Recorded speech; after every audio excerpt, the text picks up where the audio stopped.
I ask when I speak to people, I say, why'd you want to become a cop? And everybody says to help people. Okay. To me, that was a byproduct.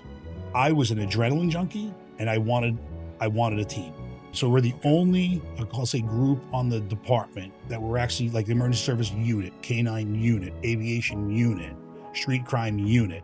We're the scuba team. And I think that's one of the things that really plays into the camaraderie and the morale and the esprit de corps, right? Because we're the team. Let's say I was with the first 100. I was like number 99, 100, maybe 101 that got onto the team in the history of the job. It was a very physically demanding job. You know, I'm not going to say my 9/11 experience was any better, worse, different. You know, I've got sinusitis, rhinosinusitis, GERD, sleep apnea, all the crazy things that people have, and asthma. And I ended up kind of getting lost and trapped under a tugboat.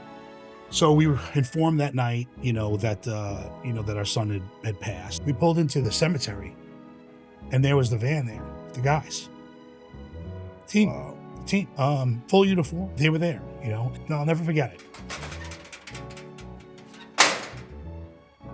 Welcome to the Purpose Over Pension podcast. Today, we have a special guest, George Sichlar, a retired NYPD detective.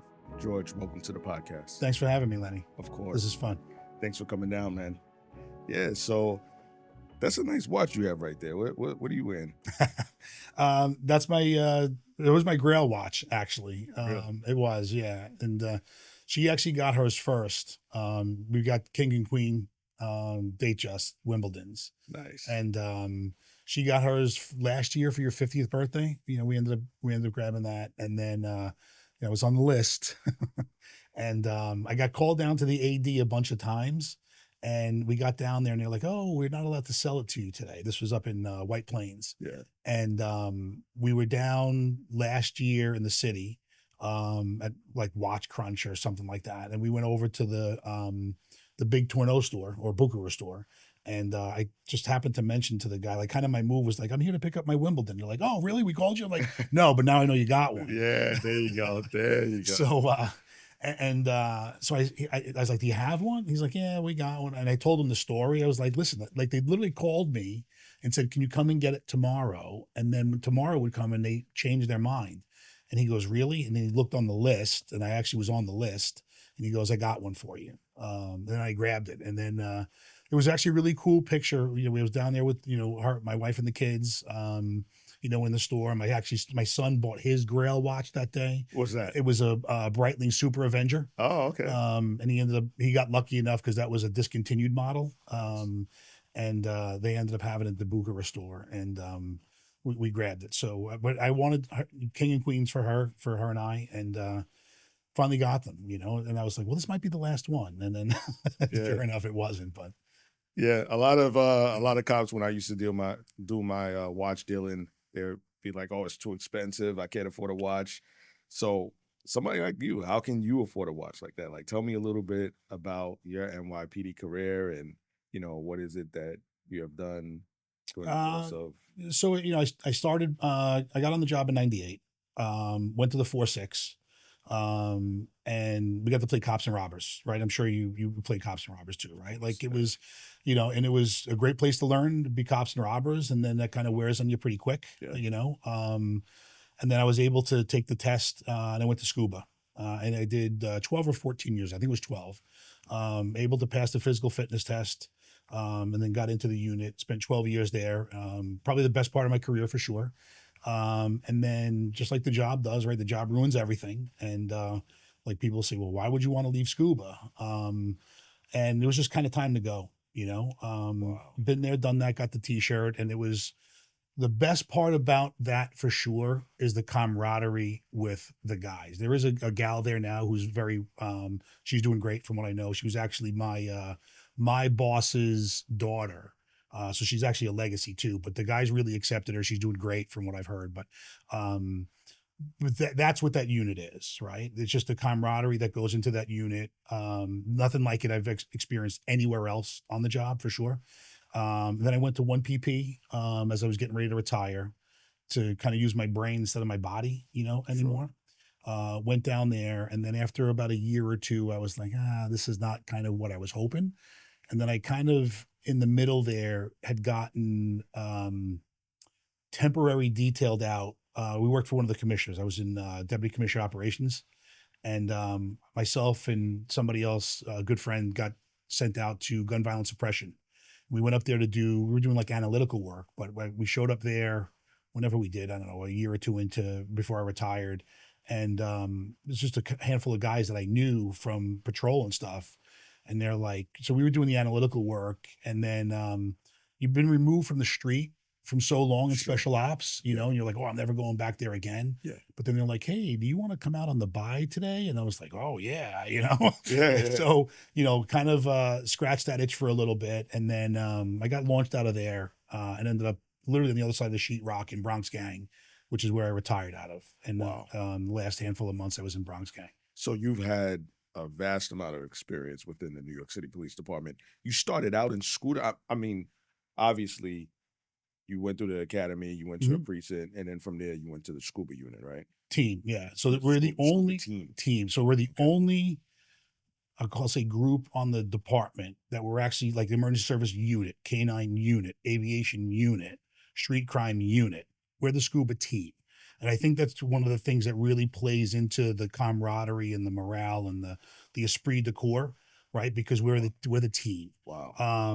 You know, there's no I in team, and you know, really was something that I was very focused on getting, you know, to have that bond and the brotherhood. And we know what that's like, right, on the job for sure. And then, but that unit for sure, that team, there's something special. I mean, that's amazing how just a simple word like team in a Yeah. unit can change the Yeah. perspective and the dynamic, the Yep. dynamics of that unit or team Yeah. and the camaraderie. I was one of the first when I got there in '02. I screened, I guess, in '02. And I want to say I was with the first 100. I was like number 99, 100, maybe 101 that got onto the team So in the that history of the history of the job, okay. right? So I was one of the first 100. so you're 4 years in.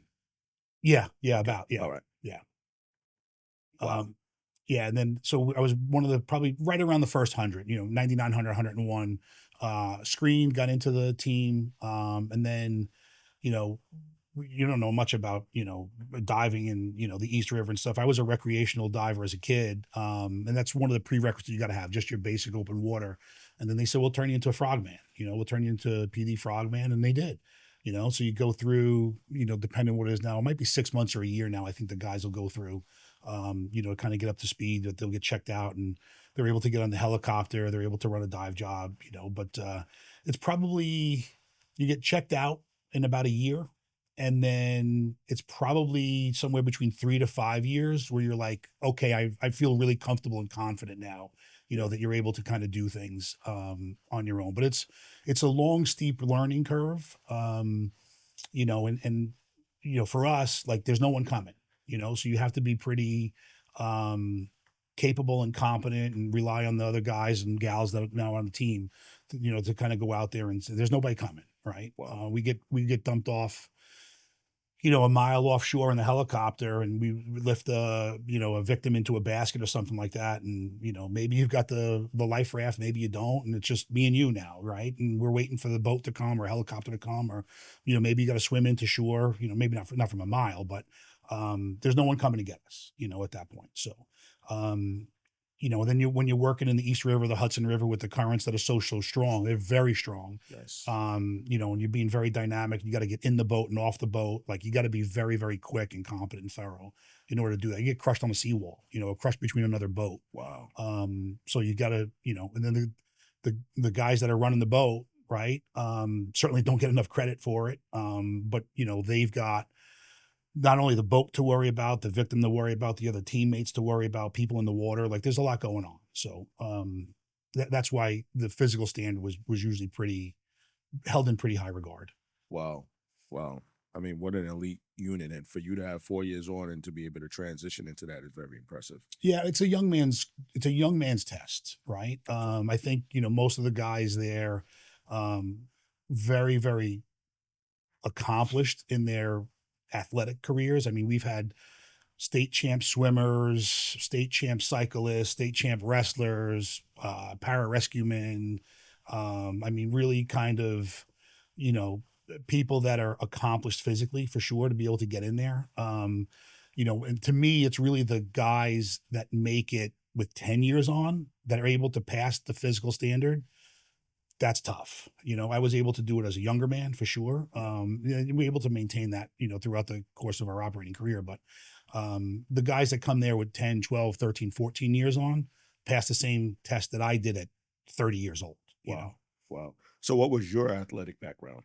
I was just kind of a jock of all trades. And then when I got to the team, the winters can be pretty slow. So I guess the kind of the funny story behind it is everybody's like, well, I'm faster than you or stronger than you or fitter than you. And he said, well, how are we going to figure this out? And then that's when I got what got us all into triathlon at the time. So, you know, we didn't want anybody to have an advantage. So we said, well, what's the hardest triathlon we can think of? And then we came up with, well, the Escape to Alcatraz.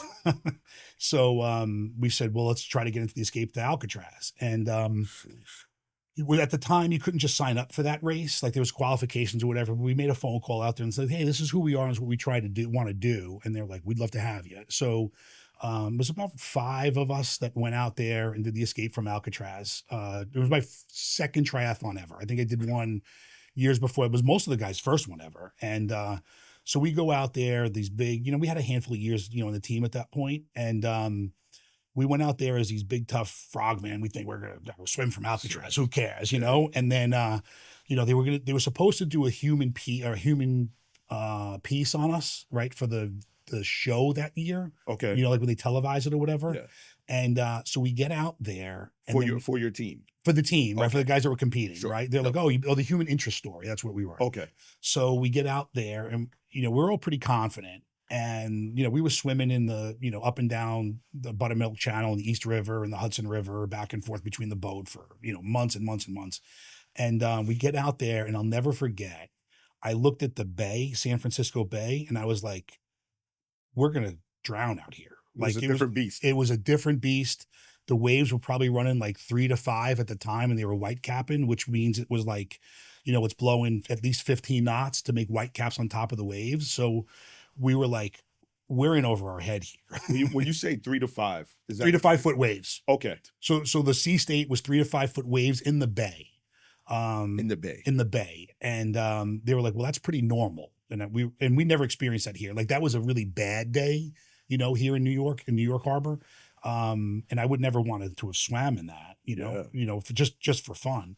So we went out there and the guys were like, went from the super confident, you know, bunch of dudes to all of a sudden, like we really like, we're in over our head here. And then just the race day kind of shows up. And it was like one of the calmest days they've had. And we were like, wow, we were just so fortunate. But they take you out on a boat out to Alcatraz Island. You jump off the boat, you know, it was like probably like a 10-foot drop off the freeboard of the boat. And the water was cold. Like it was like low 50s. And that was a bit of a shock too. And then you made it to shore. And then you transitioned to the bike. And then I never knew California was so hilly, man. Wow. You know, it was a pretty hilly race. But then that was kind of got, you know, myself and my wife actually into triathlon at that point. And then some guys went on and did some other things. And, you know, but that was just kind of, so throughout my career to maintain fitness, I was a triathlete at 200 pounds, believe it or not. But, you know, but again, like other guys were just, you know, we had state champ everything's, you know, all American everything's, you know, it's just a bunch of fit men. So just elite in every way. They just were, right? You know, and I'm not bragging about it, but it's just kind of what it was. Because it was a very physically demanding job, you know. Tons of downtime, right? I'm not going to say that we were working hard, 24 hours a day, but you know, when we had to, go into the water to do something, it was, pretty physically demanding. Wow. What were, being in a unit like that, what was your schedule like? What was life like at work as far as how many hours you had to be there and your RDOs? So when I was on the team, they still do, we did 12-hour tours way back before anybody even did them. And for us, they were great because we only had between 30 and 35 people on the team at any given time. Usually, I think 35 is about the max. You know, it runs 4 squads, A, B, C, and D. And then you work 7 to 7, either day tours or night tours. And we would go there. There was no overtime at the time that I was there, you know, and then in order to make overtime, you had to give up an RDO and do a parade or something like that. And that's kind of one of the reasons why I ended up leaving the team. Okay. I didn't want to give up, you know, the RDO to go stand at a parade somewhere when, you know, people in headquarters are, you know, making their own schedule and, you know, getting overtime that was, you know, a bit easier at the time. So, you know, it was 7 to 7, 3 on, 3 off. And, you know, if you would come off a night tour at 0700, we didn't have to be back in, or if you came off a day tour or whatever it was, you almost had a 4-day swing every other week. Okay. But I live upstate. So, you know, to get out to either the Brooklyn Army Terminal or Floyd Bennett Field, if we were on the helicopter, it could be a 2.5 hour commute every day. So, you know, I'm leaving at 5 o'clock in the morning to get to work at 07, you know, and then I wouldn't get home till 9:30 at night. And then it got to the point that it was so draining that I would just stay there. You know, there's a handful of people that would just kind of like stay there. So I ended up, you know, and we had a back work room. You'd throw a mattress on top of, you know, on top of a workbench or something like that. And, you know, I'd stay there, which, you know, my wife would pack me lunch for literally for 3 days. Wow. And then I was like, you know, I don't want to compare, you know, a deployment cycle, right? I was never in the military, and I won't claim to have, you know, my rotating cycle to be anything like that. But, you know, but for the police department, you know, I would leave on a Monday morning at 5 o'clock, and I wouldn't come home until Wednesday night at 9 or 10. You know, and then just be gone. So I think that's one of the things, truthfully, that kind of made, you know, my family unit very, very tight, because when, you know, daddy would come home when the kids were younger, you know, then it was 3 days off, you know, and then it was, you know, family time, you know, for sure. Right. So but it was hard to do that. There's a lot of guys that come out here from Long Island. You know, I had teammates actually, you know, in the neighborhood here, you know, and they would do that commute day in and day out. And I don't know how they did it, you know. Just for me, it was between gas and tolls, I figured out it was $70 round trip for me to get to work. What was it, Randall's Island? Floyd Bennett Field or Brooklyn Army Terminal. Okay. Randall's Island has the launch repair shop for the boat. So if you go over, that's what you would have seen, right? Gotcha. On the other side there, it was launch repair shop. So any of the boats in there were being repaired for whatever. But Okay. we didn't have the option to go there because, you know, we were either we covered the whole city. So the helicopter base was Floyd Bennett Field. And then if you were assigned to the boat, it was the Brooklyn Army Terminal. We covered the entire city from both of those places. Amazing. Amazing. You would think the police department had that, right? Yeah. Yeah, that's pretty wild. Wow. Now, I don't want to skip over this. You know, you became a scuba diver for the NYPD. Yep. In 02. You got on in 98. Yep. 9/11. Yep. Yeah, for sure. So were you on the job for 9/11 or? No, I came on in 06. Yeah. So, you know, I'm not going to say my 9/11 experience was any better, worse, different. I was a patrol guy, you know, at the time. So, you know, I was down there, you know, either doing the security perimeter, we were on the pile doing the bucket brigade or something like that. But, you know, throughout my scuba career, I worked with a lot of guys in the emergency service, et cetera, you know, and I had some friends that were very tragically affected by that. You know, the billings came down on them, you know. Wow. By the time I got there, it was over, you know. Certainly, you know, I've got sinusitis, rhinosinusitis, GERD, sleep apnea, all the crazy things that people have. And, you know, and how do you figure that out? And asthma, you know, and once I stopped being super fit with the team is when those things really started to catch up to me. Like the asthma and stuff like that. But when I was racing triathlon, I was just so fit that it kind of never reared its head until I stopped being super fit like that.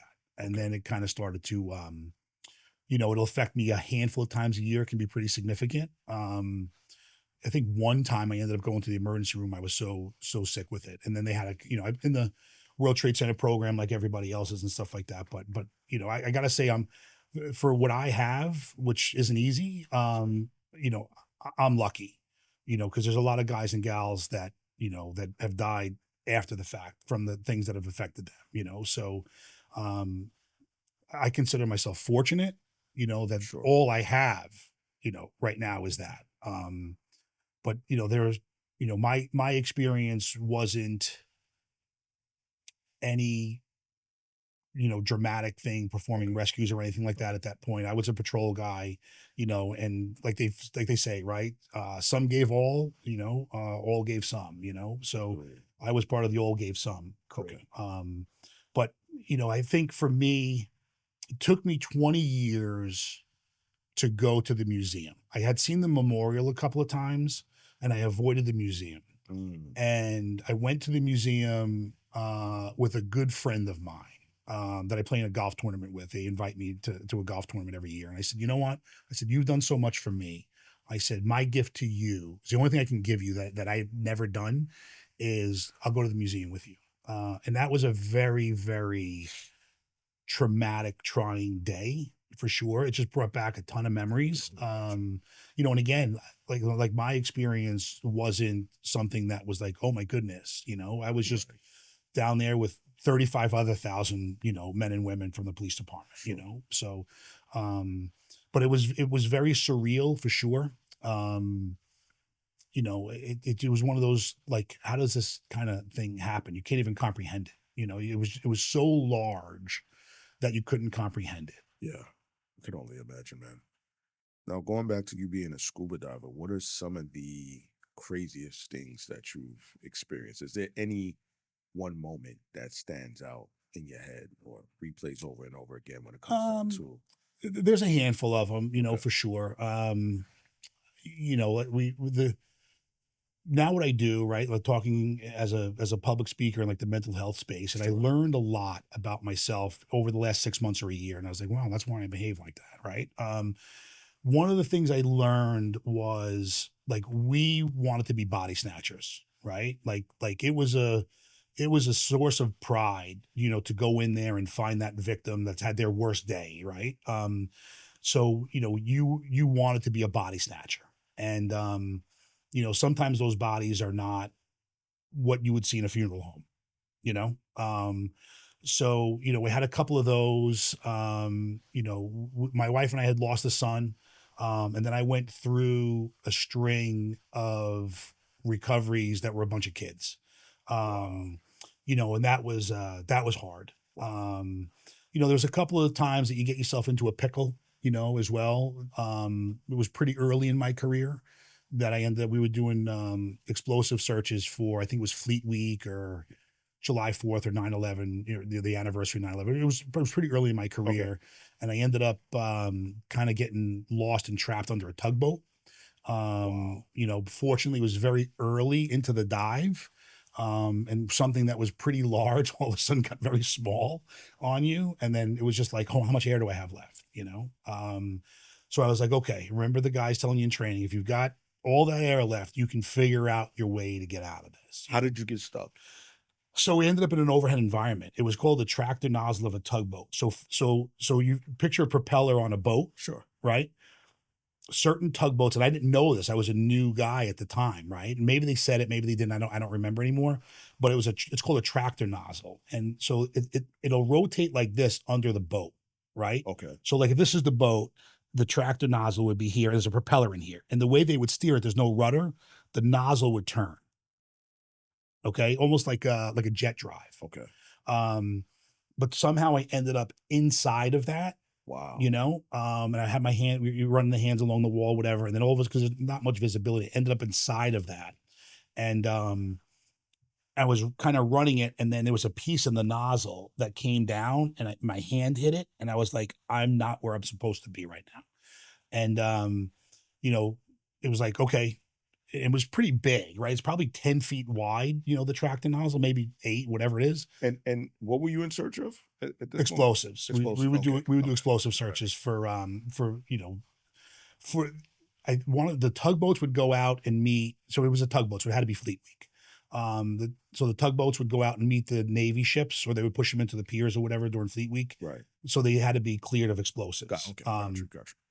And then we would also dive like, you know, the piers or Wall Street heliport or whatever for Right. explosives. Okay, Um, but I ended up, it got really tight very quick, but I probably had, 8 feet around me in order to kind of get out of it. And then it was just like, okay, how much air do I have? And then, but part of that thing is like, you don't want to call like, hey guys, I'm lost, I'm stuck, because like, you don't want to leave the team, you know? Yeah. So, I was okay. I got 3,000 pounds of air, which is a lot. It's basically a full tank at that point because it was very early in the dive. And that equates to how much time? Under there, an hour. An hour. An Okay. hour. But like, but now you're panicking a little bit. And you're breathing a little bit heavier, so you're consuming a little bit more air. But figure 45 minutes to an hour. Right? It was a ton of time I had. And just kind of got to the point to think myself out of it, and was able to but and we don't dive tethered, right? So like the fire department has a tether, they're tied to something. We don't do that. You're free. We're free, right? So like you can get lost, but it also gives us the ability to be very dynamic in recoveries and things along those lines. So was able to think my way out of that, and then just never said anything about it. And then I was just kind of, a couple of months goes by, and I was talking to one of the senior guys, and I was like, hey, this happened, and then he explained to me what happened. He goes, I'll never approach the boat that way. And he kind of told me how to do it. And I was like, aha, that makes a ton of sense, So, but it's one of those on the job training things that you just kind of learn, fortunately I was able to, figure it out. And I'm sure other guys have had pickles a lot worse than that, but, that was one of them. I did an offshore rescue one time, where we deployed out of the helicopter it was right around this time of year, October. We were a couple of miles offshore, myself, my partner, and we ended up under a boat, pulling out some victims and some deceased people. Wow. And so I learned that one. I was talking to a friend recently, my very first night at Air Sea Rescue after I'd been checked out. My very first night at Air Sea Rescue, we had a similar job up in City Island, and we deployed full scuba, and I'm like a puppy dog, right? Like, let's get under this boat, let's find somebody. And the senior guy, he grabs me underwater and he pulls me back, and he shakes his hand, and we had communications, or we could get really close and yell underwater, and you could hear each other. You could more often than not, you could, Sure. Right? Maybe 50-50, a little bit more often than that. Yeah. And he goes, no, he kind of showed me on the job training, right? Like, you got to hold on to the railing outside the boat because we don't know if this thing is going to come down. And that was one of the things that, I remembered. I pulled the same thing with my partner, on that offshore job. He started to kind of go under there. And I was like, no, it was one of those on the job training things you just kind of, pass down in time. So, there was a bunch, there was a bunch for us. Amazing. And I want to just gloss over something that you shared. You said that your wife and yourself, you lost Yeah. a child. Yeah. And with you being in scuba Mhm. and seeing children, how did you mental health is a big issue on this job. Mm-hmm. It's a huge issue. Huge. And I'll take it a step further and say that spiritual health is just as important. Mm-hmm. How did you process that? It's a great question, Lenny. So one of the things I remember, we'll remember exactly where we were the night that it happened, right? So I was just finishing up my last tour, right? 3 in a row, right? So I was swinging out. And I was with the guys, like a burger and beer night, which we would do pretty often. That was part of the camaraderie, And she had called me and she's like, something's wrong, So we ended up going back, and we were given the news that night. She was pregnant, and 9 months pregnant at the time. And and my wife is the picture of health, right? Vitamins every day and water every day and training every day. And they actually called her boring, at the doctor. They're like, everything's been perfect all along, Right. So we were informed that night, that our son had passed, and he was stillborn. And Wow.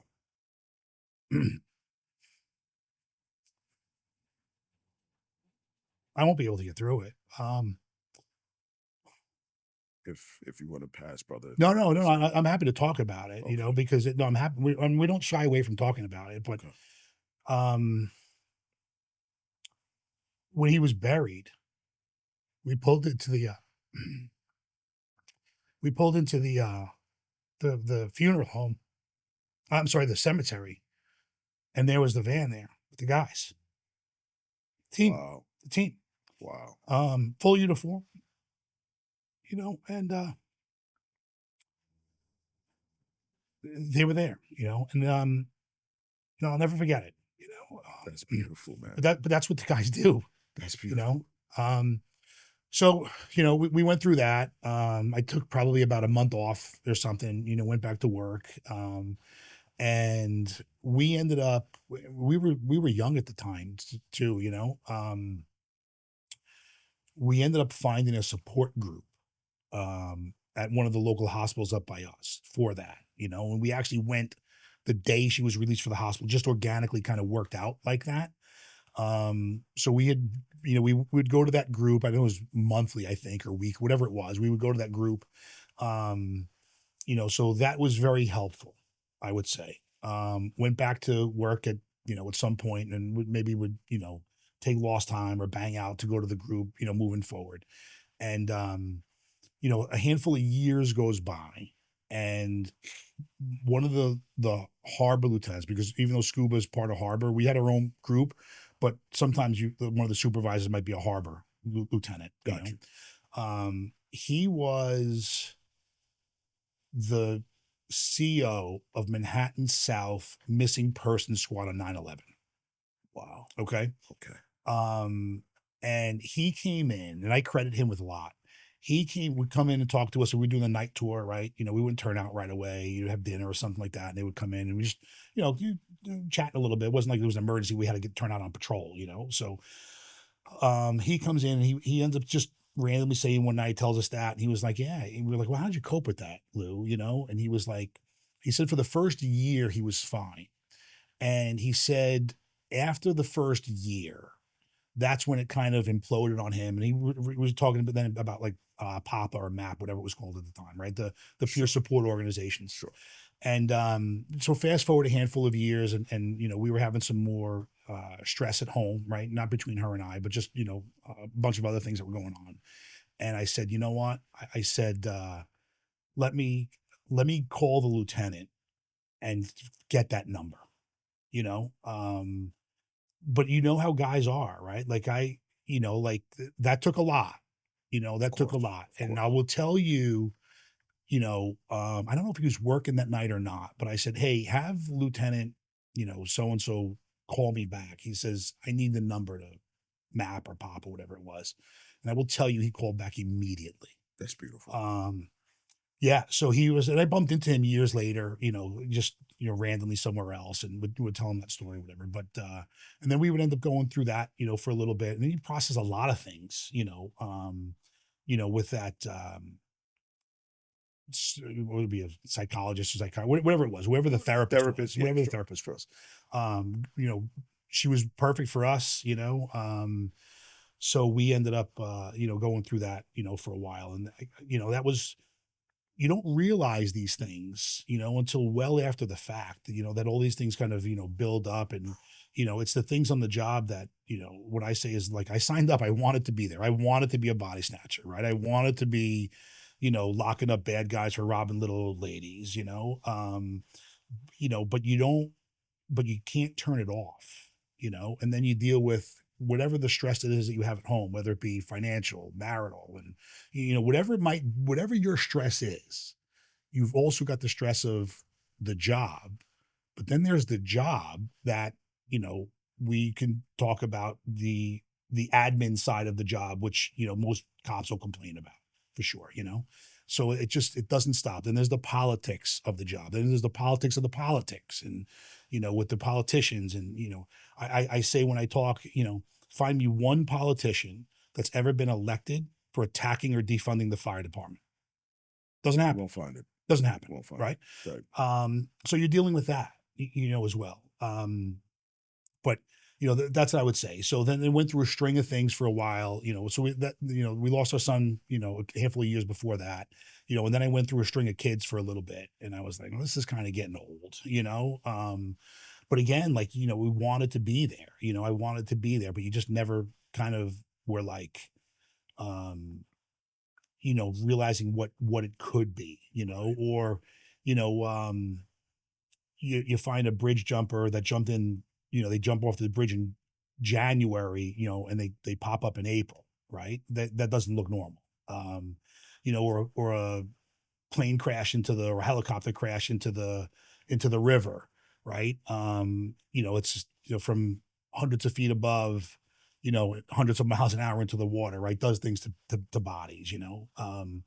So, we want that, right? We want it to be a body snatcher, but I just, I'm out of the team a handful of years now, probably 7 or 10. And you know, I don't know what the guys do now, to be honest with you. Like, we never processed it, right? We had that dark humor, and anywhere on the job, right? Anywhere on the job, you've got that dark humor, you've got that camaraderie that you want to do it. But, one of the things I say too is, on September 12th, 2001, the training officer comes down to roll call and he says, "Who wants to go see the department psychologist?"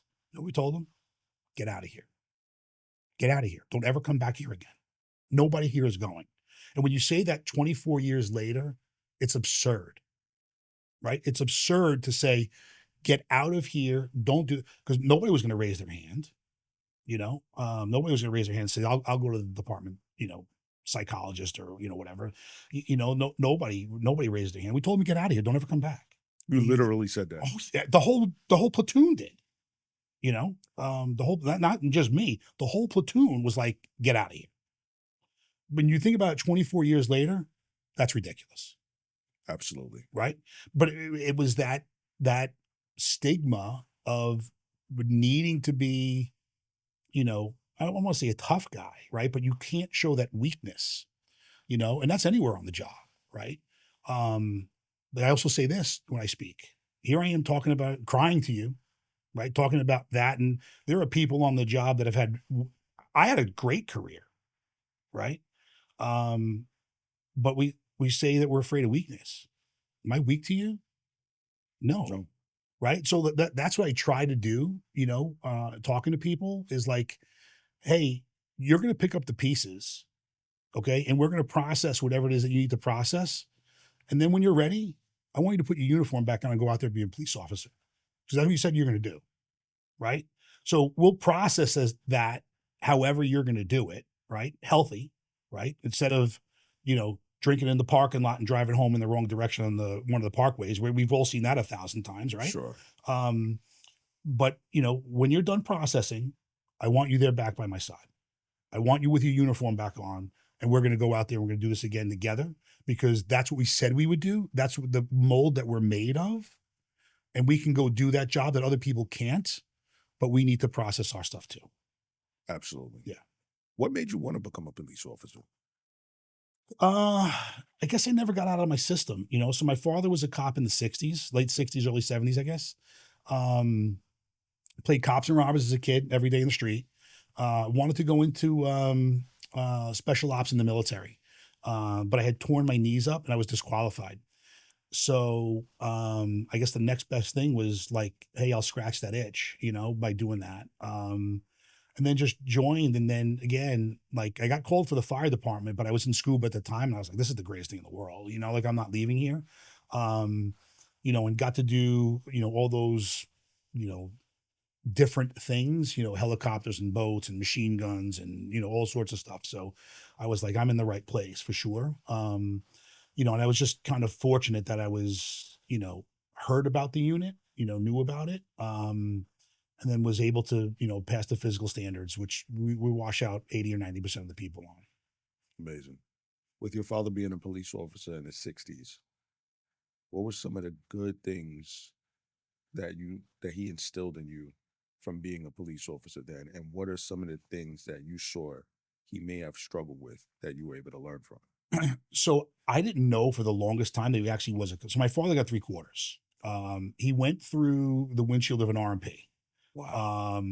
I guess in the 4.2 in late 60s, early 70s, whatever it was. I don't even know. But he told me for the longest, he was like, back then, right? Remember we came on and we are like, "Don't tell anybody I'm a cop."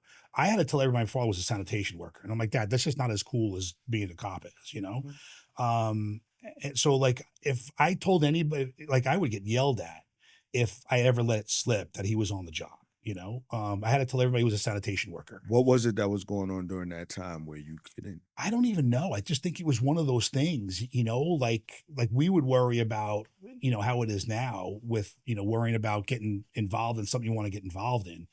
In the 60s and 70s, there's no body cameras, right? Right. There's no video cameras, no cell phone cameras. And that was kind of that stigma, that mindset, back then. And I want to say that one day, I think I saw like he had a gun on his hip, and I was like, Dad, what is that?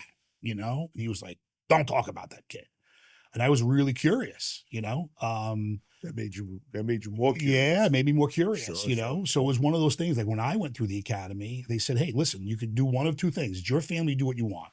They said, you could say, don't ever talk about that kid and you're never going to see it. Or you can kind of take away the curiosity, and do it the way we were taught in the academy, at least the way I was taught in the academy, and that's what we chose to do with our kids was like, hey, if you ever want to see it, like I'll unload it, we'll bring it down and just, you can never touch it without me, but now if you're at, Jimmy's or Susie's house and they're like, hey, you want to see, my dad's gun? No, I've seen my dad's a whole bunch of times now. Like what's the big deal? Make it a norm.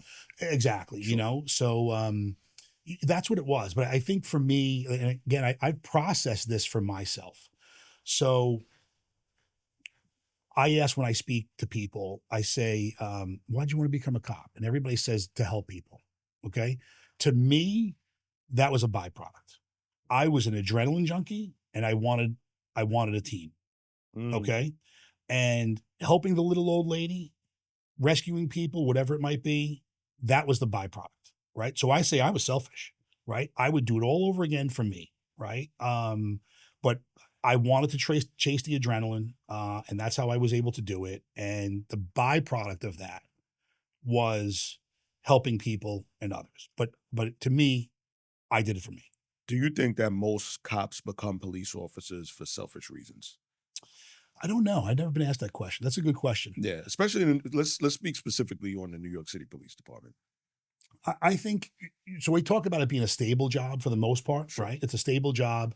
I'm getting a pension. My family's got health benefits. Kids got straight teeth. Yeah. So, it's one of those things that I kind of realized I wasn't going to be able to sit behind the desk all the time. Right.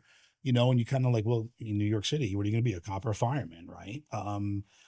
So I think most people kind of get that mentality that they're going to go into it like, and we're certainly helpers, right? Firemen, police officers, EMS workers, nurses, doctors, you're a helper at that point, so I liked to be able to control chaos when somebody else couldn't control it in their own life. Mm. Okay. Wow. That I was able to do that. And again, I've only learned this about myself in 6 months or a year. But I could control chaos and I liked it, I've never heard a perspective like that. Yeah, I liked it. But on the flip side, when there's chaos in my own life, I don't have the same ability to process. And that's the whole thing when you talk about bringing the job home.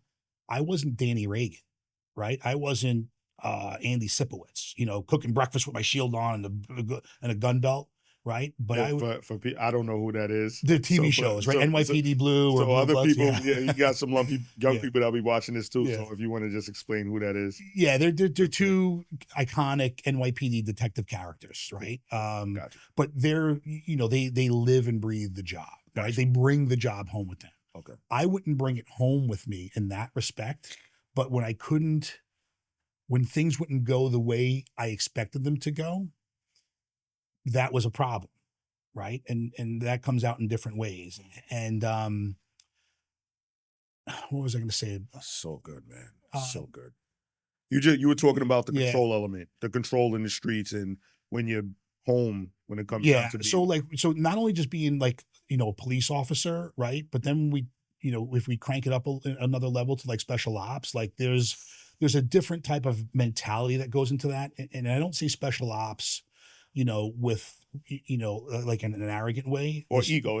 Right. It is what it is. It is what it is, right? But I always say, right, I've been fortunate to talk to teams and special ops teams. You know what the special and special operations is? It's the people. That's the only difference, right? It's that mentality to even tighten up even more about, hey, brother, we're good. You know, to me, the special and special operations is the people. Mm. And, you know, so when you have that mentality and that mindset, that nobody else is coming, I have to solve this problem for whomever it is, that manifests itself in different ways outside of the job because I can control the chaos in the job. That's so good, man. Thank you. Wow. It took me 23 years to figure that out, Lenny. Yeah. I wish we were taught that in the academy. And this is why I speak about the things that I do on my platform. And this is why I have men like you here. So Thank you. that the next generation doesn't have to go through these things. It was my year or the year after my year. Are you aware that there was an academy instructor that shot himself on stage in the academy, 20th Street? I don't even remember if it was my year or the year after, but like I've never heard that. Yeah, it's a fact. I've never heard that. It's a fact. They were doing a skit on stage, right? Behavioral science. You go to Academy at 20th Street, or you didn't or did you go to Queens? No. I went to 20th 20th Street. Yep. So the auditorium, there's the stage. You know, and again, this is 25 years ago at this point, right? So it's a little bit foggy to me. But the guy finishes the skit, walks off stage, and shoots himself. How do you process that?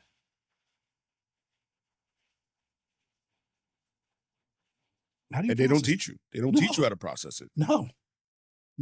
I have to say, in my career, the amount of people that have taken their own lives that I've known exceeds 15 or 20. That you knew That I've personally. known personally, worked with, known personally, had some connection to. I can't even remember them all at this point. Why do you think that is? Why do you feel that suicide is so prevalent in the police department or as a police officer? That's a good question. I don't know. I don't have an answer to it. I think a lot of it has to do with, right, the mentality, the mindset, the tough guy, the stigma, the whole 9 yards. I can solve everybody else's problems, you know, but my problems at home are even worse than theirs, and you know, and it's part of it. But we were trained not to talk about it, right? But the other thing I learned was, like, even go back to patrol. Right, go back to the patrol days, and after a 4 to 12 and the 4-6 or the 2-3, whatever you were, right, you were rocking and rolling for sure all night long. And what would we do? Right, we would go to the parking lot, you know, have a couple of pops, and we would talk about, like, oh, that was crazy. This was, but you were getting it out, just not in a healthy way, right? Like, and that's what I learned was that we still were kind of off gassing, decompressing, but we had the vice of, you know, a couple of beers or something like that, whatever. And that's what it was, right? Like, you know, and you know how that goes, right? You can ramp that up a million times. But that's what it was, where we're talking about, you know, guys and gals calling pop or peer services or whatever. Our peer services was another cop in a parking lot with a can of beer in their hand. Never thought of it like that. Yeah. Took me 23 years to figure that out. I was retired when I figured it out. It's sad that it takes for us to be retired to Yep. begin to understand who we are, who we truly are, Yep. our identity. You know how I got started in it? How? I'll give you a story. So our son became an EMT, 18 years old, and starts working as an EMT in town or whatever, and he's loving it, right? He's that cloth, right? He's that guy. He's a helper, and he goes to his first cardiac arrest. What do I care about that? You know, like, I've been to 1,000 of them. Sure. You know, Sure. But my wife is worried. She's like, how is he going to deal with this, with a dead body? And what if the person lives? What if they die? What if the ribs break? What if this? Like, who cares? Right? Like, you know what she said to me? Do you want him doing the same stupid shit you did? You know what? You're right. Let's Google mental health first aid. Yeah. Right?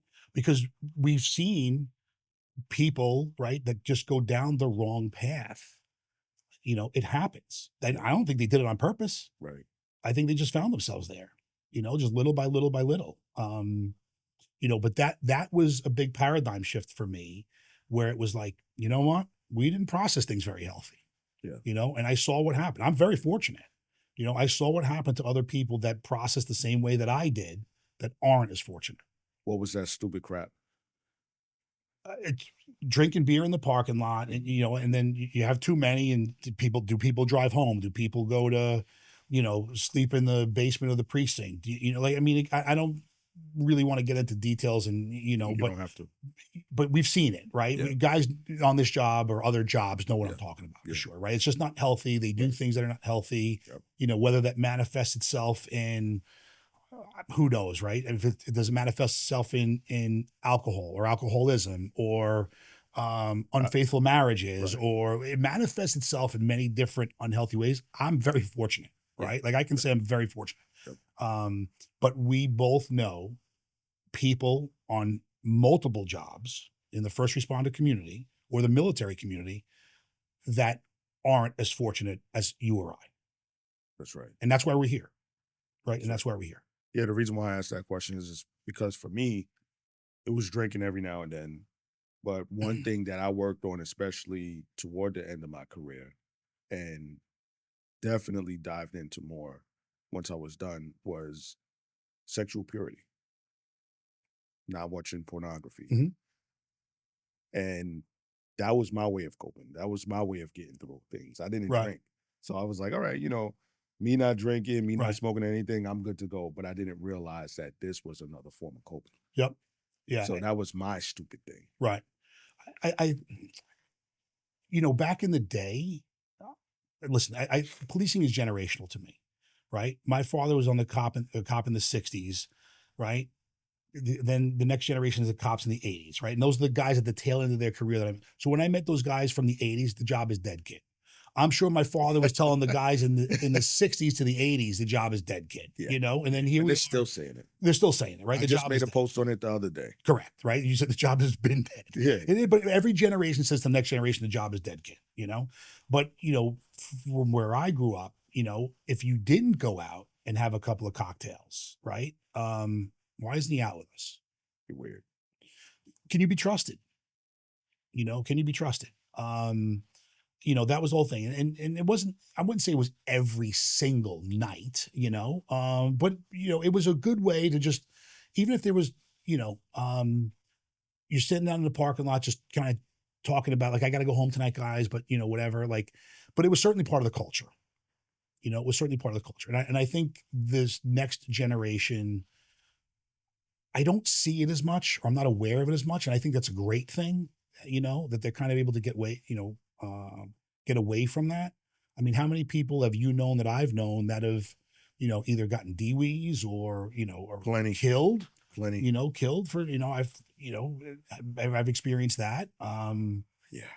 You know, so it's just different, healthier ways to cope. And I'm not the expert on it, right? I Right. just kind of was able to reflect internally and say, wow. And I had a great career. It was a ton of fun, right? The highs and the lows. It's the highest of highs and the lowest of lows, right? We both know that. Sure. But I think if we're able to teach the next generation something, it's finding healthier coping strategies and, you know, and not being afraid to talk about things, Right. right? I agree. Because my generation certainly was. I agree. From Scuba, you said you went to One Police Plaza, correct? Yes. Yeah. Okay. How was that? And did that play any part? Because people think, oh, you're at headquarters. Mhm. It's an admin position. Probably doesn't involve any type of stress, any type of trauma, anything like that. No, it was a good break. I didn't experience that. So Okay. when I went down, I went to Deputy Commissioner Operations, which it was a teammate of mine was there. And he was kind of able to get me, you know, into that because they were starting up a new unit at the time, you know, to look at like grand larcenies when that was kind of, you know, the flavor of the day, right, so to speak, back Okay. then. And I loved it at first. You know, it was kind of like using my brain, you know, to figure out patterns and really kind of, you know, be an investigator. I wouldn't claim to be an investigator like at the squad level by no means, right? I would never bring those guys down to my level, but you know, like doing investigations like that, you know, and then, you know, passing it on to a pattern team or a squad or something like that for further investigation, Okay. right? So you're doing like Um, the preliminaries. yeah, you're doing stuff. We were identifying patterns, Okay. and then it became to the point that everything became a pattern and it was like, and then, you're looking at the different things that the commissioner or deputy commissioner wanted, whether they be sex crimes or grand larcenies or robberies or whatever the flavor of the day was. And it was fun for a while. I was really enjoying it. I was able to make a schedule. You're making overtime, which was important for me that was getting ready to retire within a couple of years. But for me, it lacked that team mentality. It's the team. It lacked that team mentality. And that I just really, it wasn't for me at that point. And then it just happened that myself and my old teammate got sent to gun violence suppression to do more analytical work. Okay. Can you explain that a little bit? Yeah, at the time it was it was I wouldn't say the beginning, but it was the earlier stages of where they were using DNA on guns. And even if they found the gun, and you weren't there, they were figuring out how to tie the DNA back and through all of these different things. So we were part of, I don't remember what we were doing, but we were part of kind of building that database. And it was really like a database collection thing. There was nothing sexy about it, for me at least. But then it was kind of like, hey, like, do you want to, like, I'd love to go out on the street with you, like it kind of brought that lore back for me. Yeah. And then little by little, I was kind of able to kind of backfill for them when they needed somebody kind of thing. I'll never claim that I was the, like, oh, guy, we need this guy to come out with us, but when they needed somebody to kind of go out there and do it, I would always volunteer. I enjoyed it. So kind of started to do that for a little bit. Then ended up kind of getting launched out of there. We can talk about that a different day. Okay. And then I ended up in Bronx gang on suppression, street suppression, at the end of my career, and when I ended up in gun violence suppression and the gang squad, I was kind of saying to myself, I wish I found this earlier in my career, because what do most guys want to do? Get off patrol, right? I was as far away from patrol as you could get, right, in scuba. Yeah. And then you're like, I'm a dinosaur. What do I know about patrol or going back to the street? Like you would avoid the street at all costs. Absolutely, yeah. Right. But then when I kind of got there, it gun violence suppression and the gang squad had that team mindset and team mentality. And those amongst other units, right, they're doing God's work out there for sure. They're out there, affecting the worst of the worst. And I like that. I like that concept, but it had that team mentality. They were super professional, about it. Just, I would say masters of their craft for sure. And I just, kind of found my way back into that. And then just the clock ran out for me, and I ended up retiring. So amazing. What were some of the biggest takedowns that you had in the gang unit? Again, I was an ancillary guy, right? So I wasn't like I was the main case detective on anything, but we would go out on the takedowns. And then, I mean, there were, when you like, there were people in that unit that were the police, right? Right. For sure. They were the police. They got busy. And they were very good at what they did. And what I liked about, we were looking at, different things. Like when I was in gun violence suppression, there was a lot of cases in the 4-6, which where I was. So I was very familiar with the area, and they're taking down, people that are, tied or, drug dealers with guns and all sorts of crazy things. And I think the part that I liked the best was the night before the takedown. They're taking down, I'll make up a number, 6 people, right? And they can't hit 6 doors the next day, right? So they'll try to grab a couple people the night before, in the middle of the night, and they just never get seen again. They get taken down to, they would try to process things federally, which would be different than the Bronx DA for sure. So they would get, ripped off the street in the middle of the night, and then processed in lower Manhattan with the feds. Okay. They would try to do that, more often than not, because it's just the case stuck better, and that was the goal of that team, was to get these people off of the street so they didn't go back on it after, being released in 30 days or 90 days or something like that. Got you. What did life look like for you outside of work? What hobbies did you have going on? things that you were passionate about? What did family life look like? Tons of things, and I think that's why I'm so fortunate, right? We like to travel, so we were doing some traveling, skiing, hiking, ice climbing, rock climbing, water skiing, like any anything where I could get adrenaline, and then I could take the kids to get some adrenaline. We would do it, but most of that stuff is typically outdoors types of things. I would say that we're, you know, avid outdoors people for sure. Kind of got into mountaineering, hiking some summits in the winter with ropes and ice and that kind of thing. So, things that normal people wouldn't do or couldn't do. I just like to be different. And I was able to find, something that's different outside of the norm. And then the kids ended up enjoying it too. So I'm very fortunate. That's amazing. Have you been married the majority of your career? Yeah, my high school sweetheart. We met in when did we meet? 1990. Obviously, I'm a trophy husband, right? Um, but 1990, right? We were high school sweethearts and been together ever since. How do you make that happen, man? You gotta ask her. There's You gotta ask not her. many police officers No, that can no. last. She speaks about it a lot too, and I think there's a couple of key things that she'll bring up, if she ever addresses a crowd of a family, and I think one of her keynotes or key points is she's very self-sufficient. Okay. Mm. So if I would come home after a 3-day swing, right after a 3-day work week, I didn't have to worry about cutting the grass. I didn't have to worry about shoveling the driveway. I didn't have to worry about here, you're home from work, take the kids now, right? She was able to do a lot of that stuff on her own independently, which gave us the ability to be a family and take our free time and do something with the kids. I think if you ask any of my old teammates, anybody I ever worked with, they would always say, you're always doing something with your kids. And a lot of that has to do with my wife because I didn't have to come home and change the garbage disposal, right? I'm all thumbs. I couldn't do it. She did it, actually. She figured out how to do it. But again, not normal, right?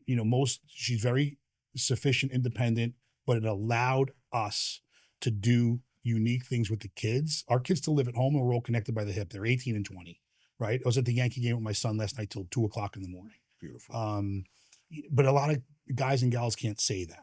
We've seen people on the job where their families hate them, for whatever the reason might be. I don't know what their home life is like or whatever, but that would be like, why is this guy or this gal such a jerk as a supervisor? Well, because someone knows them from, from the island and their family hates them, and Right. okay. And so they take that out here on us, and that's part of the toxicity that goes with the culture of law enforcement, right? But for me, was work, work, work. Loved it for sure. Highs and lows, but it was to be able to come home and then be a family and do things together as a family. Do you have any advice for anybody that goes through struggles with their spouse or with their family? Any tips that you might be able to give them? I don't know because obviously it hasn't been perfect. Right? There's always a small bump in the road, right? Yeah. Nothing ever major, just kind of thing. But I don't know. That's a tough one. I think again, it's just I'm very fortunate because her independence has allowed us to thrive as a family. I think also sometimes some of the things that could create friction is the independence, Mm. but we're kind of able to, it's allowed us to thrive as a family is what I would say, right? Like being able to come home and, you know, do what we want to do because she was able to take care of the typical things that, an officer might do when they come home from work. But to us, it was always, what are we going to do with the kids? What are we going to do with the kids? Right. Like that's whether it meant Sesame Place when they were smaller or Right. Disney or, a cruise when they were older. I think we're pretty well traveled. And I think that's one of the things that we like to do. I think our daughter is in flight school now. She just started flying because she wants to be a pilot because I think we've kind of created the, that freedom bug in her that she also wants to go out and see things, kind of thing. So, but again, we're just very fortunate. I would say we thrive for sure as a family. Great. That's awesome. How long have you been retired now? Just over 7 years. So here's the joke, right? I think it's probably about you know 75 or 80 pension checks, right? Because we count, right? How long till you retire? And that's the other part of the toxicity is I know exactly how long I'm retired, right? 7 years and 2 months. Wow. Wow. So it's a long time. Yeah. The first 2 years went by slow. The last five went by very, very quickly. But you ask any cop, when can you retire? How much time you got on the job? They tell you how long it is till they retire. I got 3 left. I got 6 left. Of course. It's because you can't wait to get to the end of that rainbow. And that's part of the toxicity of the culture. Is it everything that is cracked up to be? Retirement? Yeah. I think it can be if you want it to be. I think part of the things that a lot of people struggle with, and we talk about the mental health crisis for law enforcement, I think it's almost worse in the retired community. And one of the things that I talk about is when I was getting ready to retire, I had a mentor say to me, he was a civilian, but he was associated with the police department. Had a mentor say to me, when you retire, you lose two things: your sense of identity and your sense of community. If you can't replace one of those two things, you're not going to be happy. And it was never my identity, the police department, right? I was never the Danny Reagan or the Andy Sipowicz, that TV character, but it was 100% my community. And I replaced that community with doing the things that I was doing outside of it, whether it be out, right now speaking to first responders. I feel comfortable with them. Okay. When I was manufacturer's rep selling tourniquets, I was with police, cops, and firemen with the same units that I was with selling the same tourniquets. I was the rep for them. So I was always around the community. The further we stray from that community, recently for me, I was kind of struggling a little bit with it. Just in a different organization that didn't have the same culture, right? We talk about the toxic culture. We also have a positive culture, Absolutely. And that culture wasn't there, but I would find it when I would go out and do presentations or demos to, more at that point, more firefighters and military units, but we feel comfortable amongst them, right? Because we know that they're different. We know for the most part, they can be trusted. We know chances are that they weren't just on a picket line downtown saying defund the police. Right. So I had to replace it 100% I had to replace my community. I think there's very few people that are able to get away from it successfully. I've seen a couple do it, where they want no association back, but you knew who that guy or gal was going to be when they were on the job. When this guy retires, we're never going to hear from him again. Right. But it's the reason why you're doing what you're doing. You're talking about cops every day. Yeah. I'm here. Right. This is your community. It is. This is what you know, right? For all the negatives that we can talk about with it, there's certainly positives, right? There's certainly positives. But that's where I am right now, figuring out like the next piece of the speaking part for me is that retirement piece, right? Like how can people replace that community, get some mental health sanity back, let's say, and just kind of be within arm's reach to still stay comfortable, that they haven't lost everything that they've known for their entire adult life. That's right. It's very difficult. And I think I've seen it. Retired people struggle with it. Yeah. I've always said that I didn't love the job, but I love the people that I work with. For sure.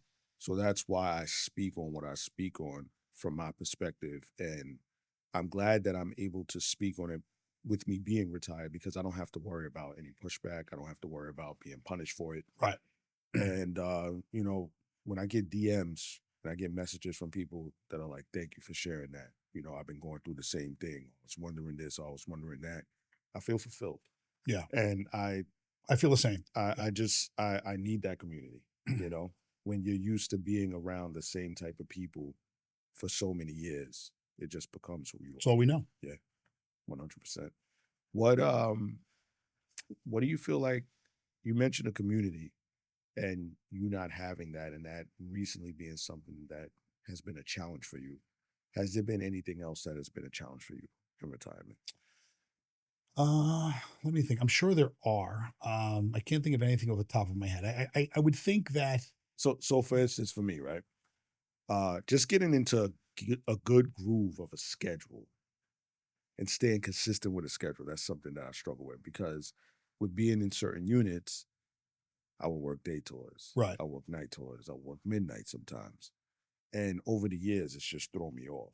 So staying consistent with a steady schedule is something that I've So been having a tough time. I've definitely been consistently inconsistent, and for me that's worked Okay. because I travel a lot for business and work purposes. In a week I'm going to Austin. Last week or this early this week I was in DC for something. So I'm always going somewhere, which I enjoy. Right. I think So here's an example. Um, I recently had to go up to Maine to do a demo for an organization. Okay. And I had to fly on 9/11. Okay. And again, my 9/11 experience isn't something that's so traumatic or great. Like I was a patrol guy, right? All gave some gave all.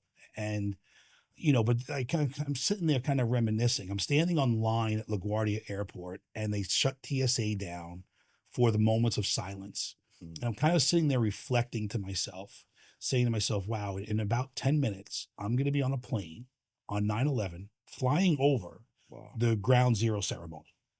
You know, that to me was kind of lost on that organization that I was with. And when you see that, that's kind of to me what I'll call a moral injury.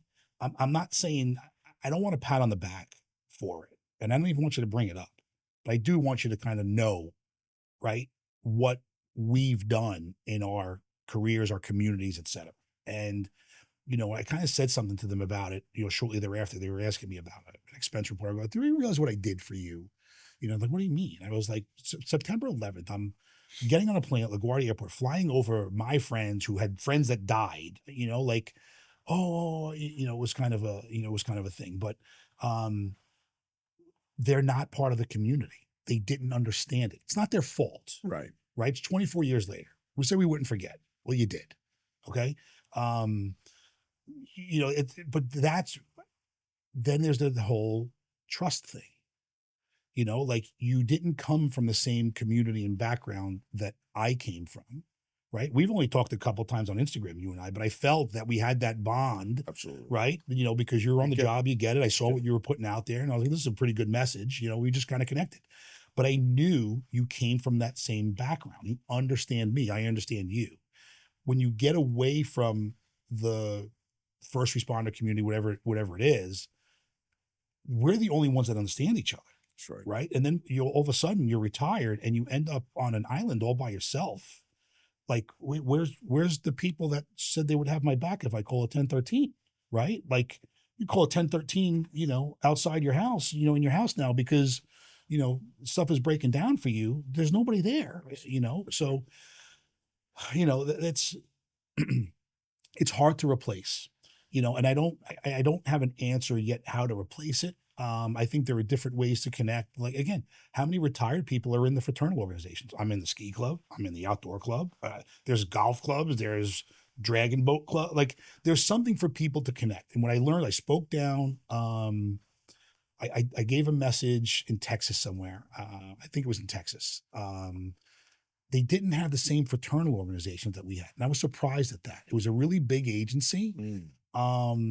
And people came up to me after I spoke and I said, well, why don't you join the Hispanic Society or an outdoor club? Like, we don't have any of those here. And I was kind of taken back. Like, we take that for granted on our job. But there's ways for people that are retired to still connect back to the job that we bitch about. We can't get away from it. Yeah. You say that you do demos, or you did a demo in Maine. Is that correct? I've done them all over the world, right? I was a medical rep, like a tactical medical rep, and then I was also a chemical hazard rep. So I was kind of had both specialties when I was on the team.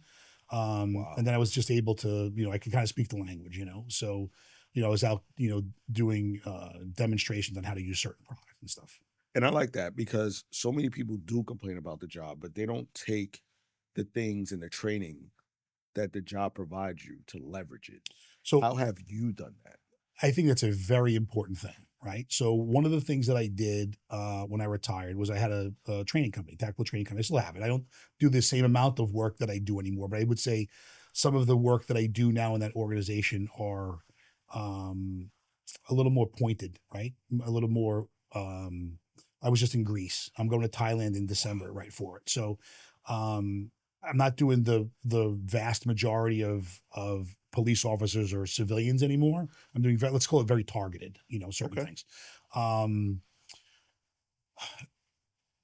When I was doing training, there are three types of cops. There's the ones that are going to pay for training on their own. There are ones that are going to go to training if the department sends them. And then there's another third of them that that don't want to go at all. Okay.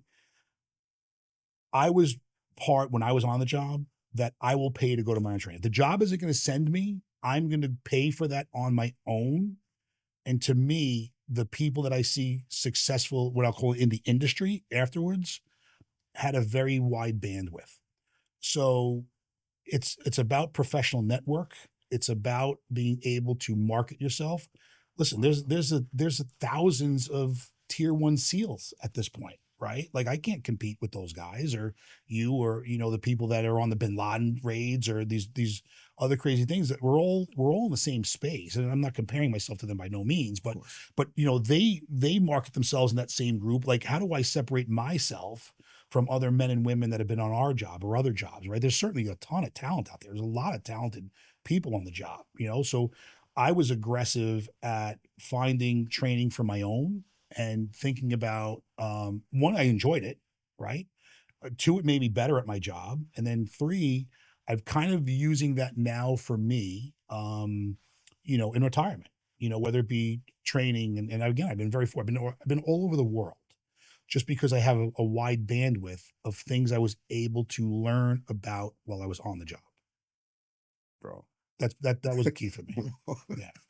Man, I can't wait for people to listen to this because that is clutch. For me, I wasn't passionate about the job, but what I did is I leveraged the money from the job for me to learn about things that I was passionate about. There you go. Same Real thing. estate, entrepreneurship, Yep.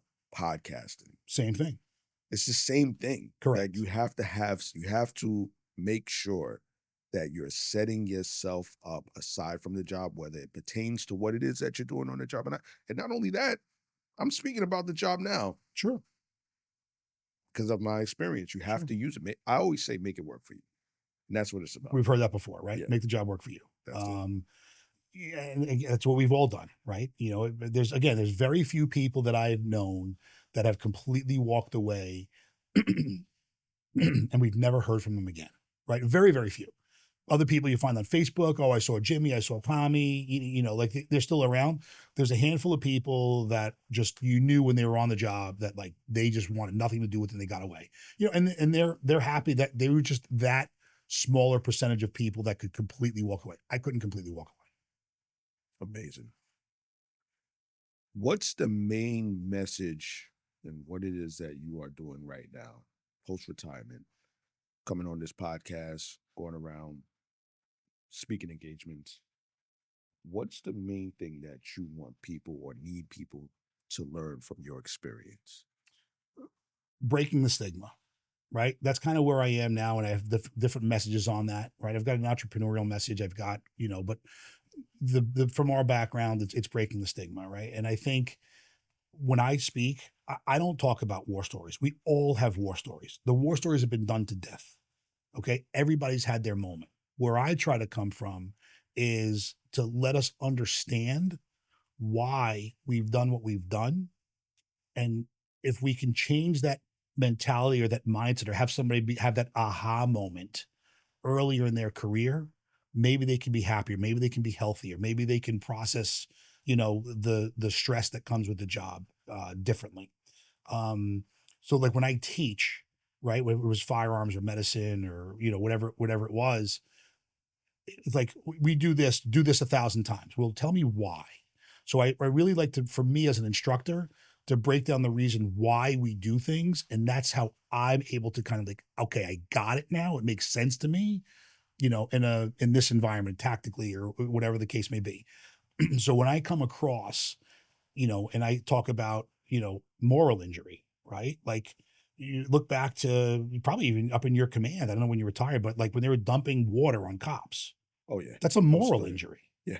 Right. I'm infuriated by that. I'm not even on the job anymore. Of course. Right. But like now you get that. And we like, I never heard of that term before until about a year ago. Like, why wasn't any of this brought to my attention? I don't think it really existed back, 20, 25 years ago, but that's a moral injury. We bring that home with us. Am I the only guy that sits with my back, to the wall watching the door when I go to a diner? Am I the only guy that does that? Of course not. There's a reason why we do it. We can't turn our brain off. Right. We have to be able to learn how to turn our brain off. So like what I like to get to the why behind things. Because for me, it's like, don't just tell me to do that because you're doing it and it's worked for you. Tell me why. Prove to me that it works by giving me the reason behind it. That for me is what I try to get at. Who cares about war stories? I love it. I love it. I always ask this question to people when I'm wrapping things up. What does purpose over pension mean to you? So I thought about that, right? And I'm going to say the brass balls that you had to kind of do to kind of walk away from that pension at the end, right? To me, I'm trying to figure out where that means for Lenny. And, you have found, because for me, the pension defined some financial stability. When I first retired and I went to like a business coaching seminar or whatever, with insurance agents and different brokers for different things, they're like, "What do you mean you have a pension?" I go, "Yeah, I have a pension." They go, "You're never going to be poor. You're never going to be poor." And that kind of hit me pretty hard. And I was like, well, you know what? You're right. I might never be rich, right? But I'm never going to be poor. I mean, we could say that, we could murder somebody, sit in jail, and my wife's still going to get my pension as long as I'm alive, right? So there's that financial stability over there. For you to walk away from that, to find a bigger purpose, I'm trying to figure out what that is for me. I know my purpose is to go out there and speak to people, to break stigma, inspire people, to do that. But really, the amount of mental fortitude that it took for you, whatever it was for you, to say, you know what, I'm going to do something bigger than this, and take, the financial stability of my family on my entire back right now, like you did. Wow, that's a pretty big message. I appreciate that. Yeah, that's a pretty big message. I appreciate that. George, where can people find you? What do you have going on at the moment? Where people might be able to patronize your services? Just list it all. So the easiest way to find me is on the website, right? My website is just gs10x.com. There's a couple of different things that you can get up from there. You can get my speaking website from there. You get my tactical training from there. I'm doing an event with some good friends of mine. We're doing a wellness event in Westchester County, November 11th. And I'll be speaking about breaking the stigma. I've got a friend that's a very good friend that he's speaking about, getting ready for retirement. And one of the things he speaks about is they're like, "Oh, bro, you've got your business, or you've got this, or you've got that." He's like, "Dude, you had 20 years to figure it out too." Right. I'm telling you to figure it out earlier than on year 19. Right. Which is kind of what I did. So he's speaking about that. We have somebody coming, retired NYPD guy, who's now a pastor. He's talking about spiritual armor. I've got somebody coming in and talking about financial wellness, who does pretty much all the unions up in Westchester County. He's their financial planner. And then another friend of mine who's coming in from a Navy Tier 1 unit. And he's going to be talking about fitness and longevity. Right. So, I'm a little broken. A lot of us get broken, as time moves on. I had my knee replaced in December, 10 knee surgeries and stuff. And 10 knee surgeries. 10 knee surgeries. My last one was a replacement. But again, like trying to figure out, I still want to ski. I still want to climb. I still want to do all of these things, so there's different therapeutic modalities that these Tier 1 operators will use, and just hearing it come from him based on what he's done is different from coming from a personal trainer, so to speak. So that event is November 11th. You can find it on my website, gs10x.com. Yeah, that's it. Your socials? What's my social? Instagram. Yeah, Wellness Warrior Talk is my main one. Okay. That's the one that we connected on. You know, I've got one for the training, but I'm pretty anemic on social media because, again, just being from law enforcement and then, you know, from the specialty units, right? We always try to be that gray man. You know, and it's kind of, this took a lot, to be honest with you. I'm kind of getting a little bit more comfortable with kind of coming out and talking about, you know, my career, because you never want to be that guy that kind of comes out there and says, look at me, you know, and I try not to do that, you know. Right. You know, I had a very successful career, but it was really based around, you know, mentors and people that I worked with and, you know, et cetera. So, you know, I never want the spotlight for anything because there's plenty of people that could have got a bigger spotlight, you know, for sure. So I will have to ask you, during the course of your career or with you being retired right now, have you had any spiritual enlightenment? So here's how I'll kind of back into that story, right? We talked about the death of our son. I went through from grammar school all the way up through university. I was raised Protestant, but I went to Catholic schools. Okay. So I understand the Catholic religion. My wife, same thing. You know, grammar school, high school, based in you know, the Catholic faith. Went to church in the Bronx. He was the pastor, was the chaplain for NYPD, you know, many, many years ago. And then I'll tell you, when I lost our son, turned it off for me. That's where it was. So I wouldn't call myself a, we weren't, I wouldn't say practicing, right? I was definitely aware more of faith. But when that happened to our son, I said, how can you do that to us? So I don't believe in things happen for a reason. Okay. We kind of went through that in therapy, where give me a reason why, you know, a child dies, cancer, what happened to us or whatever. Right. I don't believe in it happened for a reason. That's actually pretty traumatic when you say that to somebody. We learned that. I think my wife is kind of connected with faith more recently, again, after the fact. And, you know, but it just, that to me was the off button, that if that could be so great in the world, why did you do that to me? Mm. You know, so like, and I haven't gotten past it. Don't know why. You know, I wouldn't say that I'm actively trying to get past it. I try to live my life as a good person, right? I just think it's the right thing to do. You know, but that's, you know, kind of that whole thing when you backtrack it for how many religion classes I took in my you know, academic life, and then got to that point. That was, you know, I just couldn't comprehend that. Wow. Wow. That's deep. Yeah, I again, I'm not saying, you know, I'm not, you know, not to have faith or do have faith or whatever. I'm just kind of in that limbo land Yeah. for 21 years now. You Yeah. know, I've been in that limbo land. You know, and we did actually go, and my wife, you know, so she's kind of headed back that way, you know, somewhat like, I think for her, the pivotal moment, or one of or before that, was we went to Sistine Chapel, right? Which was absolutely incredible. One of the incredible things I've ever seen in my life, for sure. She was kind of getting back into it before that, I would say, but, I couldn't do it to come back to it. You know, I just haven't made that leap yet. I'm kind of glad to see that it's becoming mainstream again after politics kind of made it unpopular for a handful of years, let's say, right? To try to be politically correct about it. But I think the message is sound. I'm just in a place in my life where I don't need to say I'm doing this because of Jesus Christ is the right thing.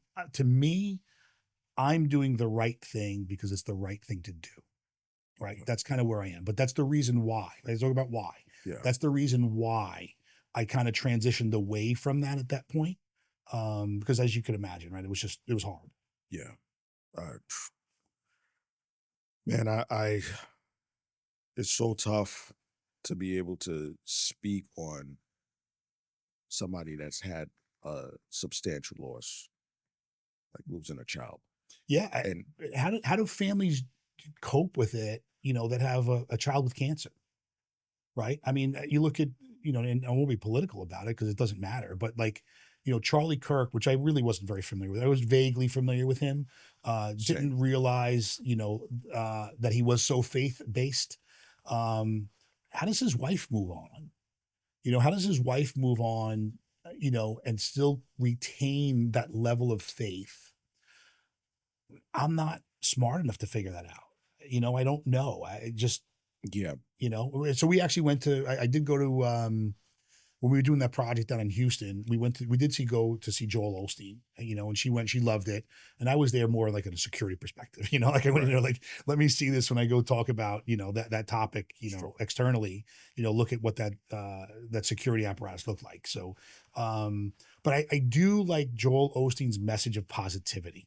I think he has a very positive message that I like. I turn it off, when he starts to get into the next piece of that, that chapter, so to speak. But I do like his message of positivity. I think it's real. I think it's authentic. But then again, like we're cynical cops, man. Like how many different, like it's almost fake to me. But I like his positive message. That's what I was going to touch on. Yeah. Us being police officers, we're used to having control. We're used to, if it doesn't make sense, if I can't see it, if I can't grab it, if I can't hear it, it's not real. Right. That was something that I had to get through. It took for me to I was having nightmares after nightmares every night, to the point where I felt like I was literally in hell. Wow. Right? Being tormented every night. Wow. I wasn't married at the time, but my wife, now, she was going to leave. I just couldn't get it together, the job, the scheduling. I couldn't figure it out. I was raised in the church, but I never really knew what was going on. I always had a Bible by my bed, but it was just like, all right, this Bible will protect me. So after really not sleeping much and having a lot of trouble, I just opened up that book. And I remember I was doing a plainclothes operation. It's called the Lucky Bag. I don't know if you're I know Lucky Bag, sure, yeah. Yeah, I was doing a Lucky Bag operation. And a man walked up to me and he said, "Do you believe in Jesus Christ?" And I said, "Yeah, I believe in Jesus Christ." He said, "Have you read the Bible?" And I said, "I've tried, but I just can't get through it. I get overwhelmed." He was like, "Okay." He was like, "Well, when," he didn't say if you read the Bible. He said, "When you read the Bible, start with the New Testament." I said, "Why is that?" He said, "The New Testament applies to right now, how to live your life currently." I said, "Okay." So fast forward, I'm having those nightmares, being tormented every night. And I said, what do I have to lose? I opened up that Bible. I said, I'm going to read at least one page a day. And I have a application Bible where you read it. And at the bottom, it explains the key verses and how to apply it to life. And I would say, George, after about 2 or 3 days, those nightmares subsided. Wow. And I just kept reading and reading. And the peace that I felt, it just increased. And I started to have a little bit more understanding as to who God was and who he wants us to be. The key that I've realized for me is that we all have a creator. And if we don't speak to the one that created us, how do we know how we should maneuver every day? You've gone through training to learn how to scuba dive. Going through training to do whatever it is on the job. You do training. But a lot of us, when it comes down to our faith, we don't want to be trained. We especially as police officers, once again, if we can't see it, we don't want to deal with it. I've come to realize that the Bible, like if I were to buy a Tesla, right, I can't go directly to Elon Musk and be like, how do I use this thing? Right. But there might be an instruction manual there. So I could open up that instruction manual, understand how to maneuver the car. But I would still like to talk to him every now and then, just to, you know what I'm saying? Or at least one of his underlings. That would be cool. You know what? So here's what I can't wrap my head around. Yeah. So I do feel I have a guardian angel, right? And I do feel that's our son. Okay. Sure. You know, and I kind of got this mindset too from some of the Navy guys that I've, you know, worked with in the past. And, you know, they would go on these very high pressure missions. And, you know, I'd asked them very early on in my career, you know, like, aren't you afraid of, you know, being killed or whatever? He goes, no, I trained so hard, man. He goes, I trained so hard. So I adapted that mindset. And he goes, nobody in the battlefield is trained harder than I am. I'm trained more. I'm trained better, you know. So that's kind of I tried to develop a mindset like that, you know, and, you know, is it, you know, did we come home safe every night because of our training or because of some divine intervention? You know, and exactly what you said, if we can't touch it, we can't feel it. I can touch training. I can touch effort. I can touch, you know, different tools that I might have to illuminate a hallway or, you know, listening better or whatever the case may be. Right. Or, you know, so that's where I am, you know, it's trying to kind of figure that out. But, you know, it was kind of that mindset that I adapted early on. Like, you know, there's no one, you know, I'm not, of course, there's people trained better on the police department than I am, but I wanted to develop that mindset of I trained more, you know, for that water rescue or that takedown or that, you know, foot pursuit or whatever the case may be, you know. Right. You know, it's not because of something that I can't touch that's not tangible, that's kind of looking over me, you know. Right. You know, what would we look at all the brothers and sisters that we've lost just in our career, right? Did they not have somebody looking over them? You know, I that's where I am, right? Based on what happened to me individually 21 years ago, 22 years ago now. Yeah. Yeah. And that's why I would love to stay in touch with you. Sure, I'd love to. Just to, you know, talk about these things. My wife is going to be in your DMs now talking about the Bible all the time now. Please do. Please do. I love it. But what I would have to say to that is when you begin training, you suck. Sure. It's a learning curve. It sure is. And it's even harder when it comes down to you training in the spirit in the Bible because you can't see it. But what I can tell you is that when you do begin to train, the results and the impact that you feel will overcome any training that you've done in the physical. Because it starts with the spirit. Spirit comes before the body. And I'll just leave it there. That's great. I'll talk to you. Cool. Thanks again, brother. Thank you, Lenny. Loved it.